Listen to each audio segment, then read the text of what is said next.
Hey, I'd like to welcome you to another episode of Mission Matters. My name is Adam Torres, and if you'd like to apply to be a guest in the show, head on over to missionmatters.com and click on Be Our Guest to apply. All right, so today is a very special episode. We are welcoming back Philip Ailes, who is the founder and president of Ailes Solutions. And I'm proud to say and to announce is the latest author in our recently released Business Leaders book, and it's a best-selling series. And first off, I just want to say, hey, Philip, welcome back to the show. Hey, thank you very much. I greatly appreciate all that you've done and that you do, and I'm happy to be a part of it. Yeah, so I'm excited to dig into your content today. So your content, or the title of your chapter in the book, My Road to Humanity, and you talked about becoming a mindful leader, renewed energy, renewed purpose. We're going to get into Ailes Solutions as well, but before we do all of that, we'll start this episode the way that we start them all, with our Mission Matters Minute. So Philip, we at Mission Matters, we amplify stories for entrepreneurs, executives, and experts. That's our mission. Philip, what mission matters to you?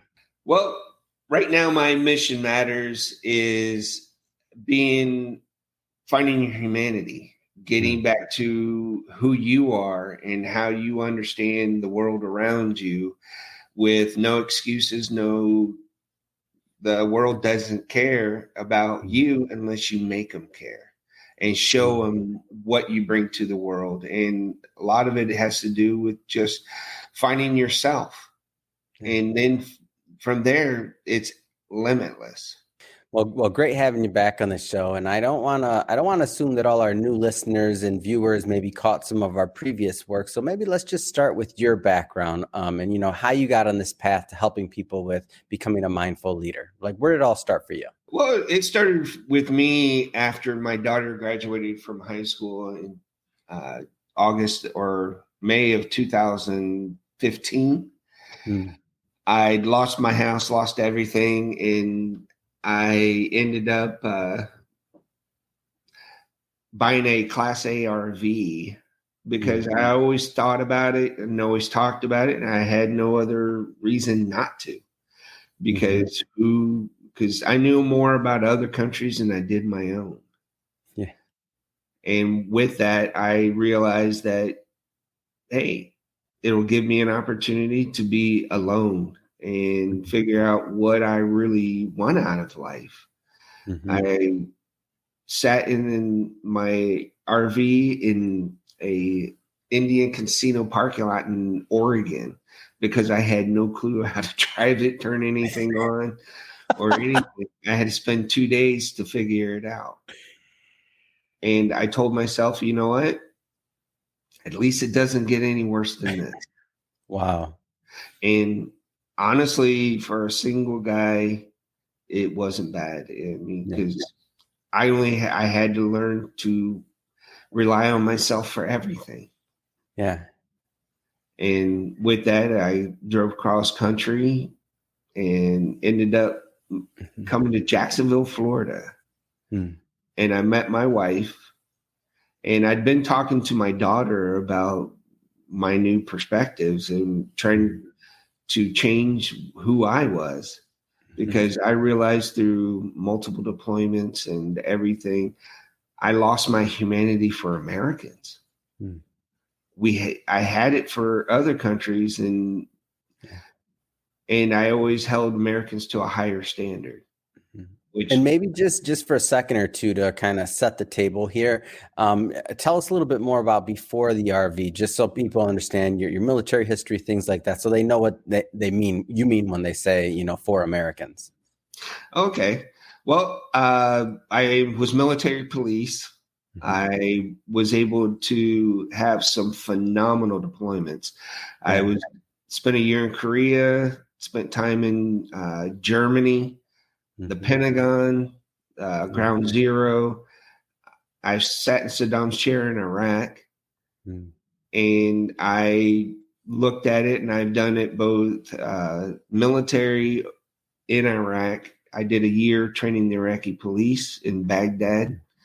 And then I went back as a contractor, set up regional training centers for the Iraqi military, and I had to interact with our military, their military, the locals, everybody in their government, and how they were going to set this up and distribute the equipment and training and everything that we established for them. Yeah. And that's helpful, because I just wanted to make sure that everybody understood what you were talking about when you said for Americans. So you dedicated a big portion of your life to the service. So, okay, circling back to your story about, where we're at in the RV, let's say, journey and portion of your life. Okay, go ahead.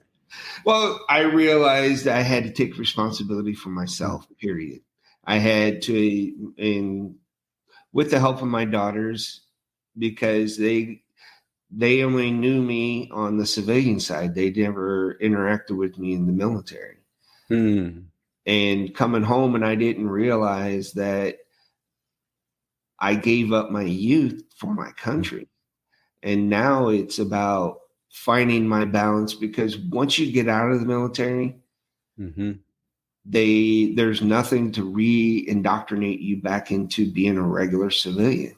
Yeah. And one of the pains that we've seen is boredom, because we're so used to chaos and being able to thrive in the most inhospitable places.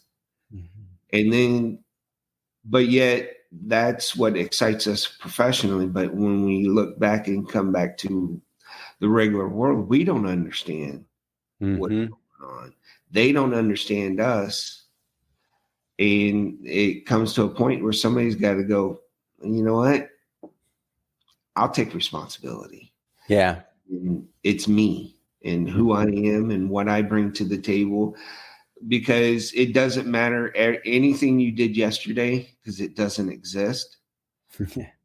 And all we have is right now, and we're doing this. And thankfully we can record things like this that others can see later on. Yeah. But what I found out by interacting with a lot of warriors and military from all over the country, because I stayed at military bases because they were cheaper. And so I interacted with veterans all the time, service members, they're active duty, it doesn't matter. A lot of the complaint is, I don't understand the civilian world, because they feel like they can't get anything done. Well, it's because when you go back in the civilian world, you don't have that structure that you're used to. And a lot of the civilians will tell you, man, it's a cutthroat world out there. Yeah. And now you're competing with the 99% of the population that never served. And they understand themselves or their world a lot better than yours. And they believe stereotypes. Yeah. And when in this part of your journey, when were you introduced? If you remember, I don't know if it was like just this moment or it was a book or something else. Like, when did this concept of mindfulness kind of enter your vocabulary, and you figured out like, oh, like this is where the direction I should be heading? Well, that all started with an ex-girlfriend. I found out she would push my triggers intentionally to gain a certain response. And when she let me know about that, because before no one ever said anything and I got manipulated by whomever.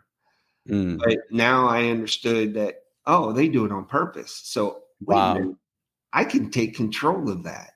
And instead of taking everything personally, I look at it and go, well, it's just your opinion. Yeah. And that's significant, by the way, for people listening, because there's many relationships that can be like that. Just in general, it could be coworkers, it could be in the workplace, a lot of different things. So letting people, taking back control, that's interesting. Go ahead. Yeah, that's exactly what it is. It's, for me, the mindfulness and self-awareness and the emotional intelligence all working together to give you the better understanding of the world around you. Because a lot of times our ego and our pride put on these filters that skew what's really going on. Because honestly, a situation's a situation. There's no right or wrong. It just happened.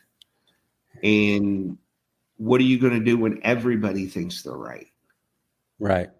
And part of that is knowing that I learned as a facilitator in Iraq that I didn't care about the outcome because it was about getting something done. And I was sitting with all the decision makers that were wanting something to happen. So we'd make sure that that concept actually took form in reality. And I spent more time with the Iraqis than I did the U.S. military. And so I got to hear their stories. There's no difference between us and them other than geographic location or our cultures and stuff like that. But we're human. Yeah. We all are in this planet together. And that's when I realized, wait a minute.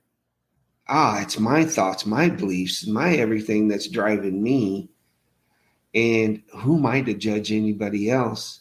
And vice versa. There nobody's has the right to judge me, but God.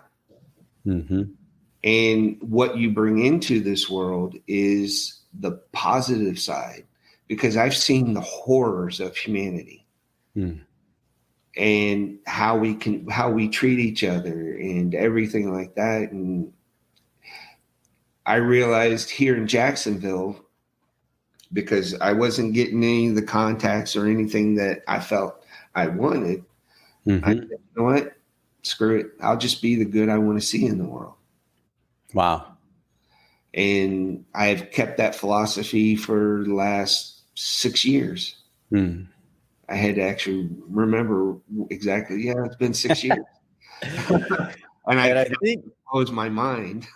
Yeah, time flies sometimes on this stuff. I mean, just being an entrepreneur, being out there, and we'll definitely get into ALE Solutions and how you're helping your clients. But before we do, I do want to pull one kind of component out of the book. So again, and for everybody watching, you pick up a copy. Like, great book. Just so you know, we're going to pick out some of this, but we're not going to give you everything because we do sell books. So we want you to go grab a copy, of course.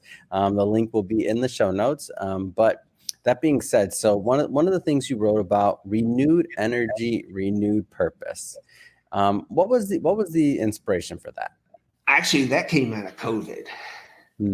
Because one of the hardest things to do, the concept came up right as COVID was happening.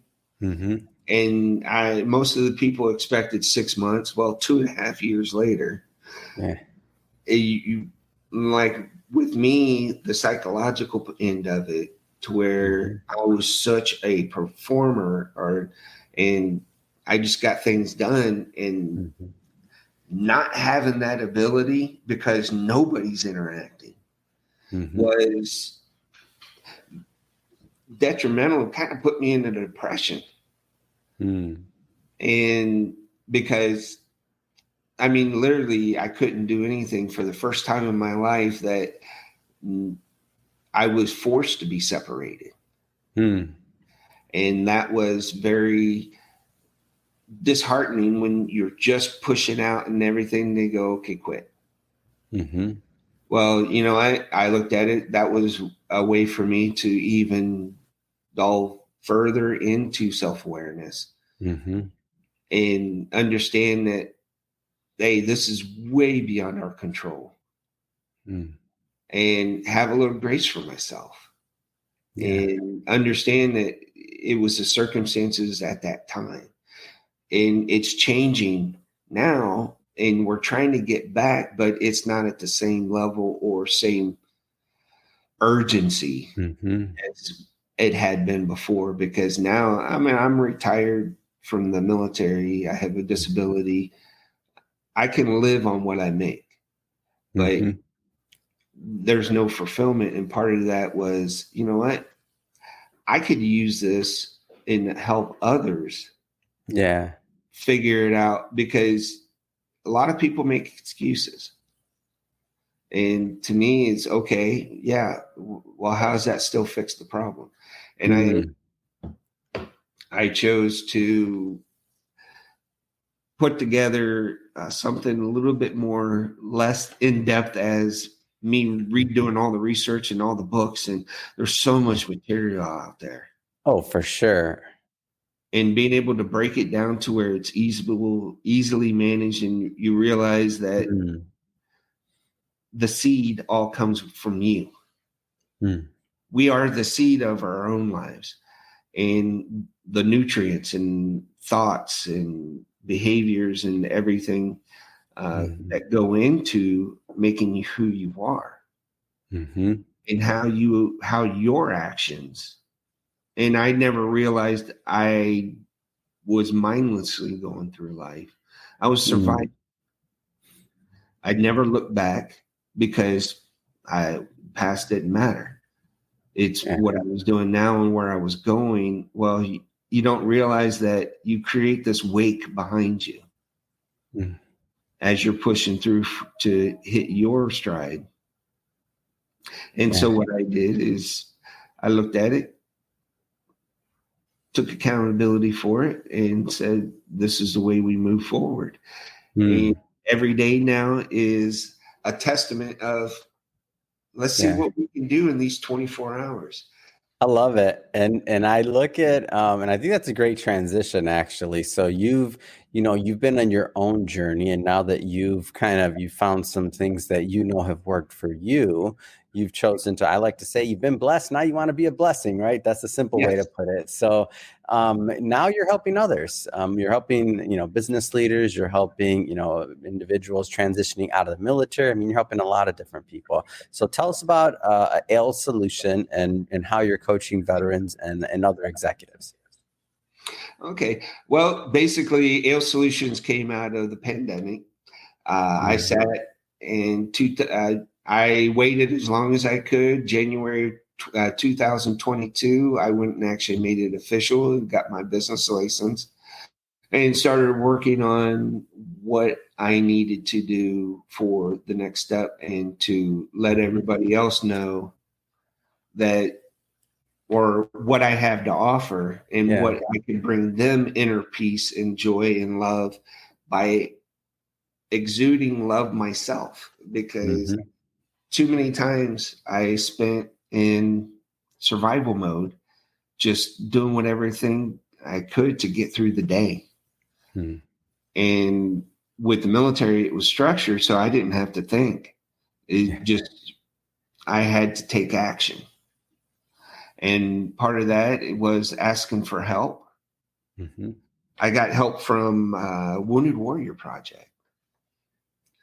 And another organization called Operation Uniform. They're both based out of here in Jacksonville.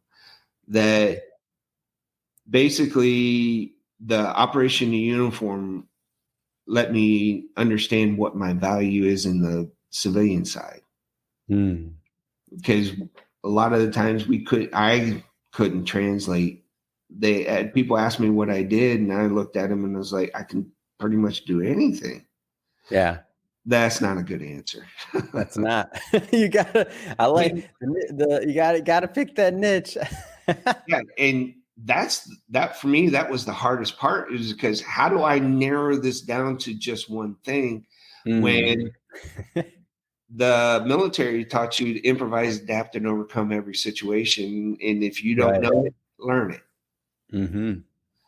And that's kind of my approach I took with the emotional intelligence when I first read Daniel Goleman's book, Emotional Intelligence 2.0. And in his book, he was just talking, nothing he said was brand new. Nothing was enlightening. What he did was take the Buddhism religion and their philosophies and brought it to the emotional side of it, because the thing about it is not until 1996 that emotional intelligence wasn't even thought of. Everybody went to just the intelligence side of it.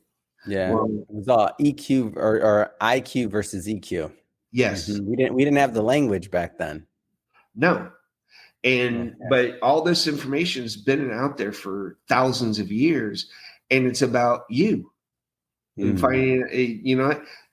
Stop griping about other people. Don't worry about other people. They're not in your control. Yeah. If you don't love yourself more than everybody else, you lose Yeah. because you're not living up to your full potential of your capabilities and what really desires that you have for living your happiest life. Yeah. And I think that's a goal that everybody should look towards, is knowing how they really fit in and having grace for themselves. Because I think we're our own worst enemies or critics, not enemies, critics. Yeah. And but with that, of getting, and I could see this being applicable to even teenagers in high school, and when you get them at junior high to where they realize, you know what, the next 4 years are just 4 years in your life. Mm-hmm.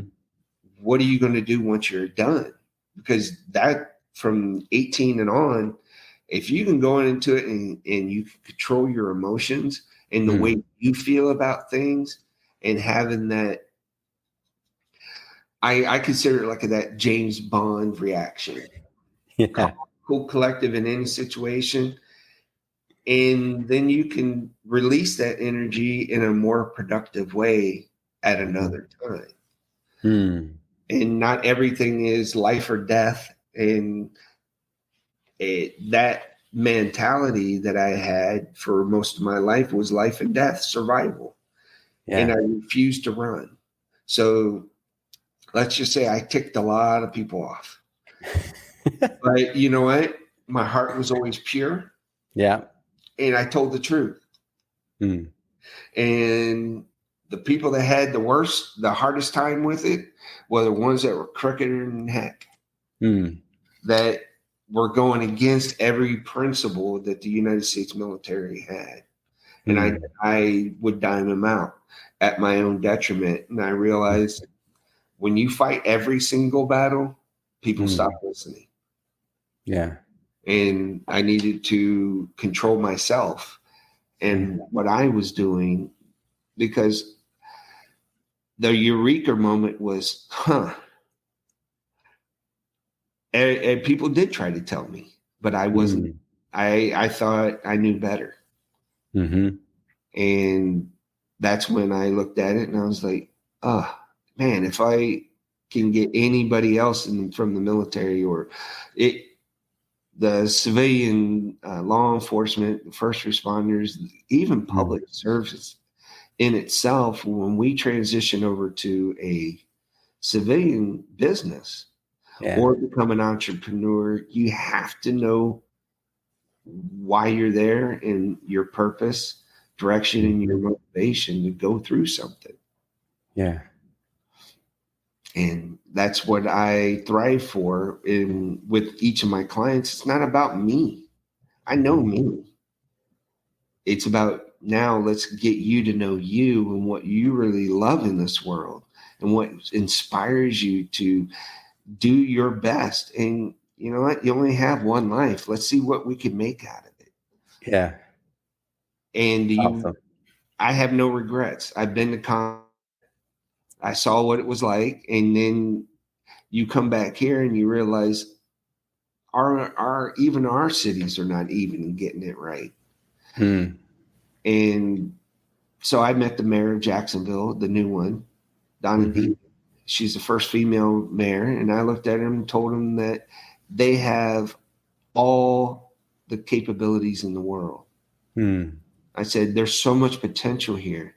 And it's getting everybody to come together and realize, I don't have to like you, but you know, it's love being in Jacksonville. Make it the best place to live on the planet, not the United States, because I don't know, I got this overwhelming feeling to bring everybody together and facilitate a better life for ourselves and our children. And there's no reason why all the youth want to leave, because there's nothing here for them. I completely agree with that. I get what you mean too. Like there's a lot of room. There's a lot of opportunity for growth. Yes. Not in our cities. I mean, and just even as leaders. So thinking about how we're, mindfulness and what that entails and what that looks like in our lives. That being said, I know we just kind of scratched the surface on your material and your coaching and what you do, and we're going to be doing a whole lot more. We're just starting all this book promo, as I mentioned before. But that being said, if somebody wants to continue the conversation with you, and if they want to, again, we just scratched the surface today, and they want to connect with you and also talk about what you're doing over at AILS Solution, like what's the best way for people to reach out? Well, you can get a hold of me on my website at ailssolutions.com. Yeah. And or you can contact me at 904-469-6883. Yeah. Or you can you can get my email address off of LinkedIn or Facebook. Yeah. I'm on all those platforms. That's awesome. So so we'll put all of that into the show notes, of course, so that our audience can just head into the show notes and click on the links and go to your website. But that being said, I mean, what's next? What's next for you? What's next for AILS Solutions? Well, you know what? A lot of it has to do with me taking advantage of opportunities like this. Is getting the word out, and because no one's going to use my services if they don't know who I am and why I'm doing what I'm doing. That's the way it works for all of us. For the entrepreneurs out there, there's so much in what Philip just said. Like, hey, if they don't know you, how can they connect? So, love that, Philip, and we're happy to get your word out to our audience and to further spread your message and your work, not just through our books, but also through the content like this and putting out these interviews. So, I mean, honestly, awesome having you back on the show. And speaking of the audience, by the way, so for anybody that's listening or watching, if this is your first time with Mission Matters or engaging in the platform, we're all about bringing on business owners, entrepreneurs, and executives and having them share their mission, the reason behind their mission, like what gets them fired up to go out into the marketplace and into the world and make a difference each and every day. If that's the type of content that sounds interesting or fun or exciting to you, we welcome you. Hit that subscribe button. We have many more mission-based individuals coming up on the line, and we don't want you to miss a thing. Philip, man, really appreciate you coming back on the show. It's always a pleasure working with you, as always. Thank you. Hey, thank you very much. And I see the value in this, and I plan on utilizing it the best of my ability.